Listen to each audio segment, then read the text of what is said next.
Dalam rangka program pemulihan ekonomi nasional dan mewujudkan pertumbuhan ekonomi sebesar 4 hingga 5%, pemerintah perlu memprioritaskan anggaran untuk sektor usaha mikro kecil dan menengah. Ketua Badan Legislasi DPR RI Supratman Andi Aktas menyampaikan, rancangan Undang-Undang Cipta Kerja akan memberikan jaminan keberlangsungan usaha di dalam negeri. Terkait bantuan Rp600.000 yang akan diberikan pemerintah kepada karyawan swasta dengan gaji di bawah Rp5 juta, anggota DPR meminta agar pemerintah juga mengikutsertakan pekerja informal yang gajinya masih di bawah umur.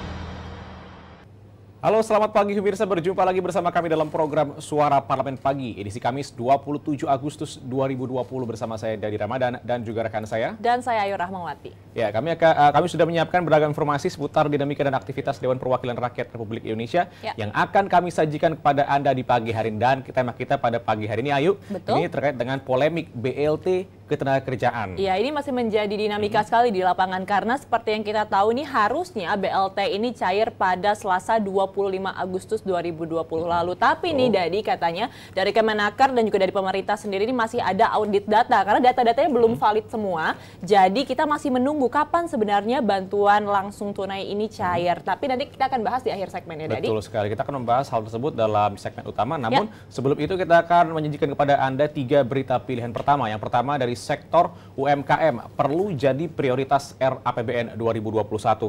Wakil Ketua Badan Akuntabilitas Keuangan Negara Ahmad Syaihu mengatakan anggaran negara harus dikonsentrasikan untuk pengembangan UMKM, bukan hanya sekedar bantuan sosial langsung. Stimulus anggaran untuk UMKM perlu untuk ditingkatkan. Dan berikut laporan selengkapnya pemirsa. Dalam rangka program pemulihan ekonomi nasional dan mewujudkan pertumbuhan ekonomi sebesar 4 hingga 5%, pemerintah perlu memprioritaskan anggaran untuk sektor usaha mikro kecil dan menengah. Ditemui di gedung DPR RI Senayan, Jakarta, Wakil Ketua Badan Akuntabilitas Keuangan Negara Ahmad Syaihu mengatakan, anggaran negara harus dikonsentrasikan untuk pengembangan UMKM, bukan hanya sekedar bantuan sosial langsung. Stimulus anggaran untuk UMKM perlu ditingkatkan. Syaihu menilai, saat ini program pemulihan ekonomi nasional belum sepenuhnya dirasakan oleh para pelaku UMKM. Untuk itu, Syaihu berpendapat pemerintah perlu melakukan terobosan anggaran dan kebijakan yang langsung menyentuh ekonomi rakyat. Tentu saja perlu ada stimulus-stimulus oleh pemerintah kepada sektor ekonomi, sehingga bukan hanya sisi usahanya yang diberikan stimulus, tapi juga bagaimana pemberdayaan UMKM dan sebagainya juga perlu ada stimulus-stimulus yang konkret menyentuh langsung ke akar permasalahan ekonomi.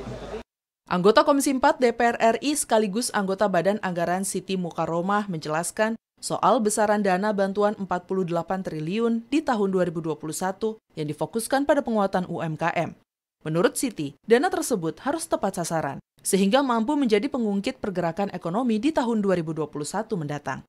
Dana itu buat kami sih sebenarnya besar, tinggal bagaimana sekali lagi adalah 48 itu terkelola secara baik, terdistribusi secara baik, dan tepat sasaran. Mustaqim dan Bahri, TVR Parlemen melaporkan. Anggota Komisi 4 DPR RI Siti Mukaromah menjelaskan soal besaran dana bantuan 48 triliun di tahun 2021 yang difokuskan pada penguatan UMKM. Menurut Siti, dana tersebut harus tepat sasaran sehingga mampu menjadi pengungkit pergerakan ekonomi di tahun 2021 mendatang. Ini kalau terkait dengan yang namanya bantuan langsung tunai memang diperlukan. Namun juga UMKM jangan sampai dilupakan karena UMKM ini merupakan salah satu sektor yang paling terdampak nih salah satunya ya. Betul sekali, karena ini juga banyak sekali masyarakat menengah ke bawah yang usahanya dari UMKM. Kita berharap semoga pemerintah memberikan perhatian yang serius pada sektor UMKM. Pemirsa, kita beralih kepada berita yang kedua datang dari rancangan Undang-Undang Cipta Kerja beri jaminan keberlangsungan UMKM. Ketua Badan Legislasi Supratman Andi Aktas mengatakan dengan RUU Cipta Kerja akan memberikan sejumlah kemudahan bagi perkembangan dunia kerja di Indonesia. Di antaranya kemudahan dalam mengurus perizinan yang terintegrasi bagi pelaku usaha mikro, kecil, dan menengah. Berikut laporan selengkapnya. Ketua Badan Legislasi DPR RI Supratman Andi Aktas menyampaikan, rancangan Undang-Undang Cipta Kerja akan memberikan jaminan keberlangsungan usaha di dalam negeri. Ditemui di gedung DPR RI Senayan Jakarta baru-baru ini, Supratman mengatakan dengan rancangan Undang-Undang Cipta Kerja akan memberikan sejumlah kemudahan bagi perkembangan dunia kerja di Indonesia. Di antaranya, kemudahan dalam mengurus perizinan yang terintegrasi bagi pelaku usaha mikro kecil dan menengah, sehingga dengan rancangan undang-undang tersebut nantinya akan menghadirkan iklim investasi di Indonesia yang lebih baik dari sebelumnya. Jadi harapan pemerintah untuk menciptakan sebuah deregulasi tumpang tindih perizinan itu sangat bagus. Dan itu tergambar dari penyatuan pembagian kewenangan antara pemerintah pusat dan pemerintah daerah, juga kewenangan masing-masing kementerian lembaga, sehingga tidak saling tabrakan lagi. Nah, itu akan memberi kepastian terhadap jaminan kelangsungan usaha, juga jaminan terhadap keberlangsungan investasi. Nah, ini akan menaikkan indeks investasi kita akan semakin baik di dunia internasional. Saya yakin dan percaya itu.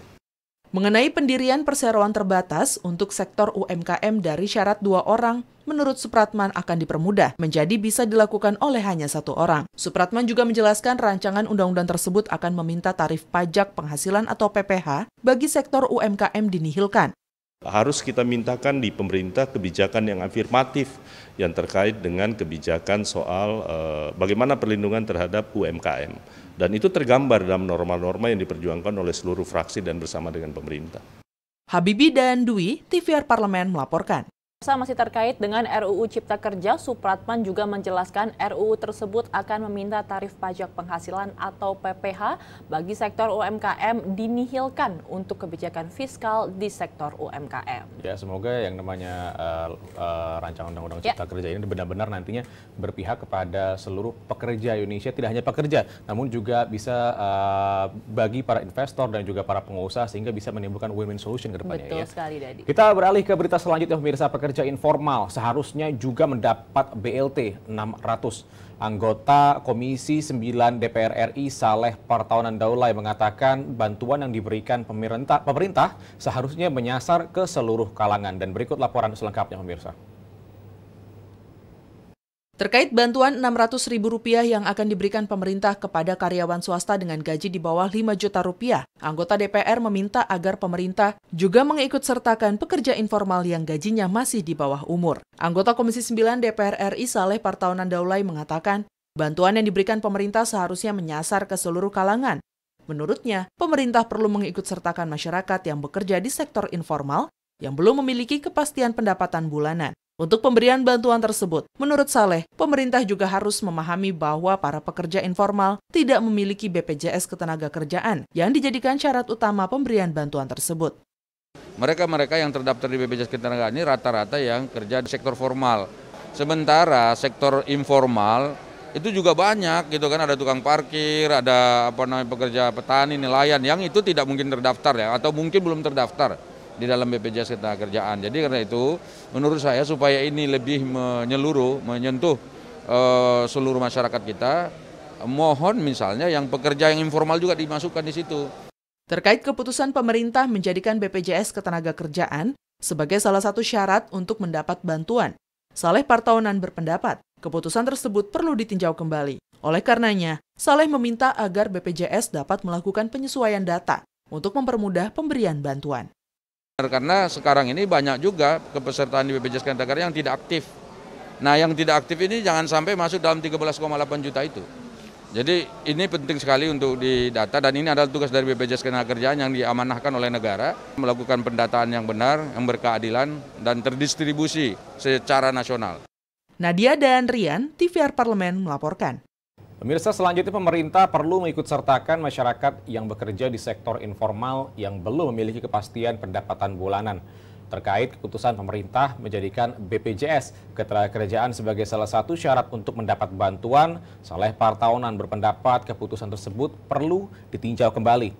pemerintah harus memastikan apakah BPJS Ketenagakerjaan tersebut masih aktif ataukah sudah tidak aktif lagi. Ya, kita berharap semoga nanti ini menjadi solusi bukan hanya untuk satu bidang saja atau satu sektor, tapi untuk semua sektor. Ya, pemirsa, setelah ini kita akan jeda sejenak, nanti kita akan kembali dan membacakan headline dari surat kabar yang terbit pada hari ini. Tetap bersama kami di Suara Parlemen.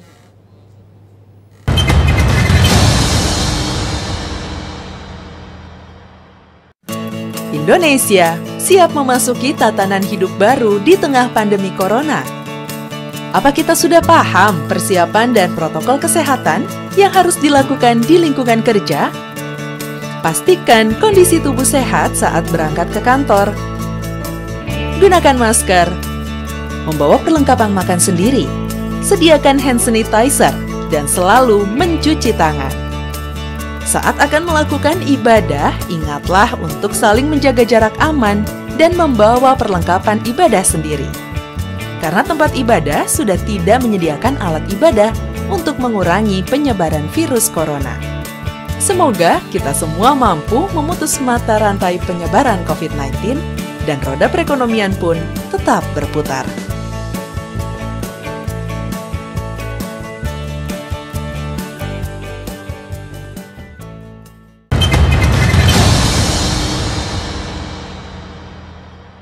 Headline surat kabar pada hari ini di meja kami saat ini sudah ada 2 surat kabar. Betul. Yang pertama nanti kita akan membahas dari harian Kompas. Di sini membahas berantas korupsi, butuh konsistensi. Memang betul kalau membahas yang namanya korupsi yang memang tidak ada habisnya. Tidak hanya di Indonesia, di seluruh dunia memang mengalami permasalahan yang sama, itu bagaimana caranya memberantas korupsi yang membutuhkan konsistensi tingkat tinggi. Ayo. Iya, betul sekali. Kalau dari itu membahas korupsi, kalau di meja saya ini ada mengenai bisnis, ini tentang percepatan jalur utama tol Trans Sumatera, pemirsa. Nah, nanti kita akan membahas 2 headline surat kabar tersebut dalam headline surat kabar berikut ini, pemirsa.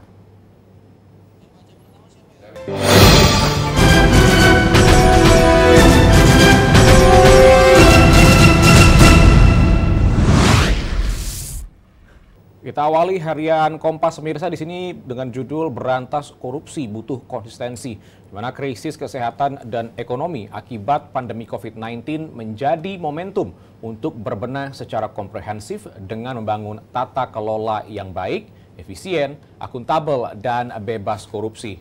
Untuk itu diperlukan program konkret dan komprehensif yang dijalankan secara konsisten serta diikuti sanksi dan insentif yang jelas. Terkait hal itu, di tengah pandemi COVID-19, Presiden mengingatkan langkah cepat dan tepat untuk mengatasi krisis harus dilakukan tanpa mengabaikan transparansi serta akuntabilitas. Ya, ini kalau kita membahas terkait dengan pemberantasan korupsi, tidak lain tidak bukan adalah salah satunya adalah KPK nih. Betul sekali, dan kita berharap semoga ini kinerjanya juga akan semakin bagus dan juga meskipun dalam masa krisis pandemi COVID-19 ini tetap melaksanakan tugasnya dan pastinya tidak ada halangan-halangan ke depannya. Betul sekali. Pemirsa, kita beralih kepada harian dari Koran Tempo, ini membahas mengenai mempercepat jalur utama tol Trans Sumatera. PT Hutama Karya Persero mengejar tenggat pengoperasian jalur utama jalan tol Trans Sumatera dengan menyelesaikan 2 ruas sebelum penghujung tahun ini, yaitu seksi 4 tol Sligi Banda Aceh sepanjang 13,5 km. Sejak tahun 2016, Hutama Karya merampungkan 469 km dari total 3.000 km jalan tol Trans Sumatera yang membentang dari Sumatera Selatan hingga Aceh. Ruas yang sudah beroperasi diantaranya Bakauheni, Terbanggi Besar, Pematang Panggang, ini sepanjang 325 km. Ini juga diapresiasi dari yang namanya pembangunan yang di era Presiden Joko Widodo ini. Salah satunya adalah tol lintas Sumatera ini yang akhirnya bisa menyambungkan mulai dari Lampung hingga paling ujung yaitu Aceh. Semoga nantinya ini bisa benar-benar terwujud dan nantinya bisa lebih mempermudah distribusi di daerah Sumatera ya. Betul sekali, karena ini pastinya juga akan berdampak pada perekonomian yang ada di Sumatera, Aceh dan juga sekitarnya. Betul sekali. Pemirsa, tadi sudah kita bahas kepada Anda headline surat kabar. Nanti kami akan kembali lagi untuk membahas tajuk utama terkait dengan polemik BLT Ketenagakerjaan. Jadi pastikan Anda jangan kemana-mana.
Ya, terkait dengan polemik BLT Ketenagakerjaan di mana pemerintah mempersiapkan bantuan sebesar Rp600.000 untuk para peserta BPJS Ketenagakerjaan atau BP Jam Sostek yang bekerja di perusahaan-perusahaan swasta nih. Betul sekali. Nah, ini kita menjadi sebagai salah satu stimulus ekonomi pasca pandemi COVID-19 ini. Namun ternyata di lapangan, Dadi, masih banyak kendala-kendala seperti audit data yang belum terlalu signifikan. Nah, ini nanti kita akan bahas ya. Nah, bagaimana ini sebetulnya polemik BLT Ketenagakerjaan? Kita saksikan dulu tajuk terkait polemik BLT Ketenagakerjaan berikut, pemirsa.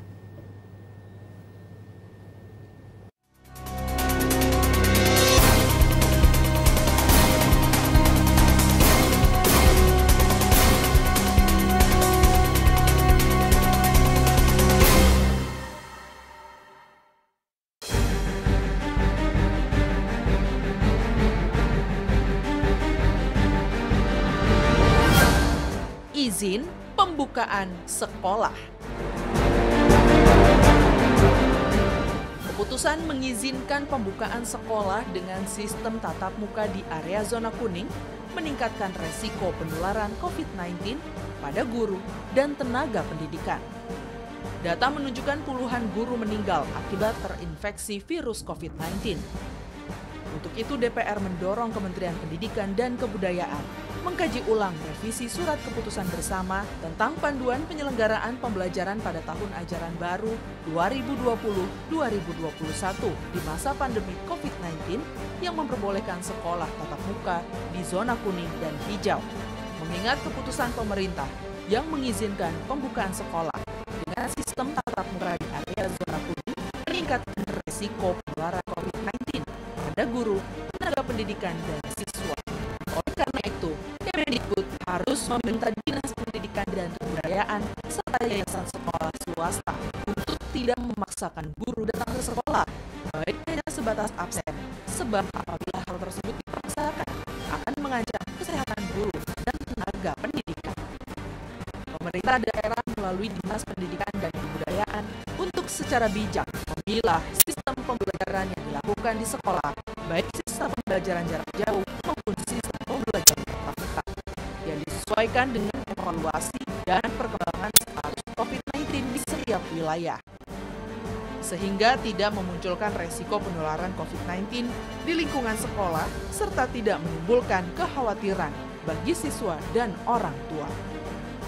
Untuk itu harus ada suatu kebijakan terkait sistem pembelajaran tatap muka di sekolah dengan mempertimbangkan dan memperhatikan peta persebaran COVID-19 serta kesiapan sekolah dalam menjalankan protokol kesehatan, mengingat hasil riset penelitian menemukan anak-anak lebih rentan tertular dan menularkan COVID-19 dan juga belum semua pemerintah daerah mau menganggarkan dana protokol kesehatan terutama untuk tes swab ataupun rapid test bagi guru dan tenaga pendidikan. Kemendikbud agar menjadikan sistem PJJ sebagai opsi terbaik di tengah pandemi COVID-19 dan mengoptimalkan metode luar jaringan atau luring. Jika metode daring masih terkendala keterbatasan akses, beban pulsa, dan terbatasnya kepemilikan gadget siswa, mengingat hingga kini penyebaran dan penularan COVID-19 semakin meluas.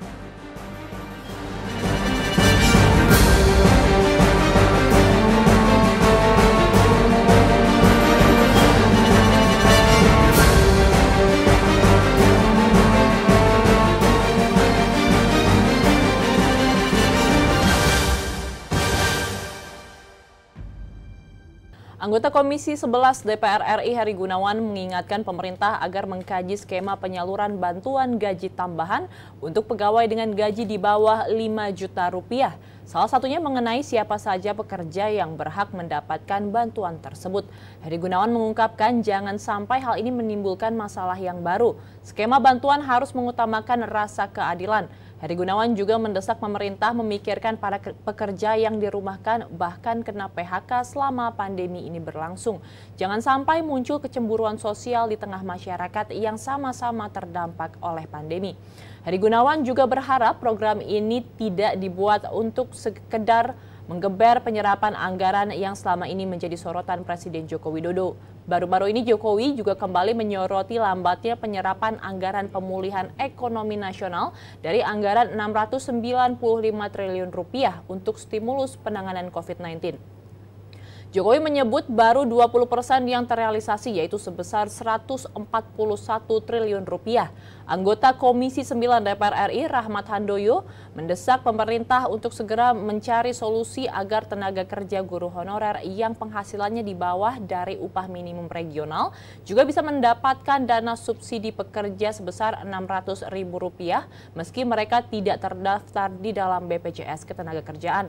Rahmat Handoyo meminta pemerintah mencarikan solusi yang terbaik bagi rakyat untuk yang membutuhkan keadilan tersebut, padahal banyak dari guru swasta yang gajinya jauh dari kata layak. Ya, setuju sekali. Apabila memang pemerintah diharuskan untuk bisa mengkaji lagi apakah memang syarat kepesertaan dari BPJS Ketenagakerjaan ini diharuskan, nantinya banyak sekali guru-guru di daerah tentunya nih Ayu yang akhirnya tidak mendapatkan fasilitas bantuan langsung tunai 600.000 dari pemerintah tersebut. Betul. Karena banyak sekali guru-guru yang di daerah-daerah terutama mereka tidak memiliki BPJS Ketenagakerjaan, terkadang mereka bahkan statusnya saja tidak disebut honorer, kadang-kadang hanya perbantuan. Ini yang menjadi permasalahan nantinya. Betul sekali, bahkan bukan hanya guru-guru honorer saja nih, namun juga banyak sekali para pekerja dari sektor informal yang masih belum tersentuh bantuan dari pemerintah, karena itu tadi salah satu syaratnya harus ada BPJS Ketenagakerjaan. Kita berharap semoga mumpung masih ada waktu, mumpung belum cair juga, pemerintah bisa kembali mengkaji peraturan tersebut. Betul sekali. Pemirsa, nanti kami akan kembali lagi untuk membahas tajuk utama ini, jadi pastikan Anda jangan kemana-mana.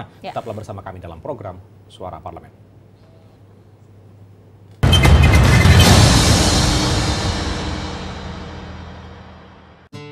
Mari lapor LHK-ASN. Video ini akan memandu Anda untuk menyampaikan LHK-ASN melalui aplikasi Siharka. Sebelum memulai, ada baiknya Anda menyiapkan dokumen-dokumen berikut. Silakan mengakses siharka.menpan.go.id untuk membuka aplikasi Siharka. Lalu, login dengan username dan password Anda. Lengkapi profil dan ubah password Anda dan pastikan data yang Anda masukkan telah sesuai. Lengkapi data keluarga Anda seperti suami atau istri dan anak. Saatnya mengisi daftar kekayaan. Harta tidak bergerak adalah harta berupa tanah dan bangunan yang didukung dengan bukti kepemilikan dan nilainya ditetapkan berdasarkan NJOP. Harta bergerak adalah harta selain tanah dan bangunan seperti kendaraan bermotor, perabotan rumah tangga, perhiasan, dan lain-lain dengan nilai berupa harga perolehan atau harga tafsiran. Surat berharga adalah harta berupa surat berharga seperti saham, reksadana, dan sebagainya yang dinilai berdasarkan harga perolehan. Uang tunai, deposito, giro, tabungan, dan kas lainnya dicatat sesuai nilai yang tertera pada dokumen. Piutang adalah barang atau uang yang akan diterima di masa yang akan datang berdasarkan kesepakatan. Dan hutang adalah pinjaman yang diterima oleh ASN pelapor maupun suami atau istri dan tanggungan lainnya dari pihak lain yang pembayarannya menjadi tanggung jawab ASN pelapor. Penghasilan yang wajib dilaporkan pada LHK-ASN adalah penghasilan dari jabatan, penghasilan dari profesi atau keahlian, penghasilan dari usaha lainnya, penghasilan dari hibah atau lainnya, penghasilan dari istri atau suami yang bekerja. Sedangkan, pengeluaran yang dicatat adalah perkiraan pengeluaran rumah tangga dan rutin lainnya, seperti listrik, air, transportasi, dan biaya hidup lainnya, serta pengeluaran untuk rekreasi, asuransi, biaya pengobatan, dan sebagainya. Anda telah menyelesaikan pengisian LHK-ASN. Anda dapat memilih kirim ke inspektorat jika laporan telah sesuai, atau memilih edit jika masih perlu dilakukan perbaikan.